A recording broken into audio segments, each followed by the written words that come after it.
புதுசா சொல்லுமா புதுசு சொல்லுமா ஹாப்பியா இருக்கியா? ஹாப்பியா இருக்குமா? சந்தோஷமா இருக்கியா? சந்தோஷமா இருக்குமா? என்ன கேட்க மாட்டியா ஹாப்பியா இருக்கீங்க? நீ ஹாப்பியா இருக்கேம்மா? சோகமா இருக்கேன்.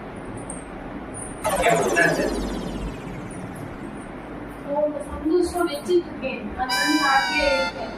நீ என் சந்தோஷமா வச்சிருந்த ஹாப்பியாவே இருக்கேன். இல்ல எனக்கு புரியல நீ என்ன சொல்ற?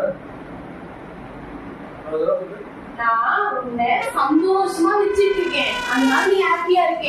நீ என்ன சந்தோஷமாவே வச்சிருந்த நான் ஹாப்பியாவே இல்லை. பேசாதீங்க. என்ன பண்ணணும்? ஹரி எல்லாம் சொன்னா நான் உங்களை ஹாப்பி பண்றேன். சண்டை போடுறேன்னு சொல்ல வேண்டியது. நீ ஹாப்பினஸ் நல்லா கேட்கிறேன். நீங்க சந்தோஷமா வச்சுக்க நான் என்ன பண்ணணும்? சரி இந்த ஒரு நாள் நம்ம 2 பேரும் ஒன்னா தான் இருக்கோம். என்ன பிடிக்காது? நீ என்ன ஒரு நாள் கேட்டுப்பியா? உனக்கு என்ன பிடிக்கும்? உனக்கு என்ன பிடிக்காது? நீ ஏன் என்ன 3 மாசம் ஆகுது. ஆனா எனக்கு என்ன பிடிக்கும் என்ன பிடிக்காம முடியாது. உங்களுக்கு நானும் ஆரம்பிக்கும்.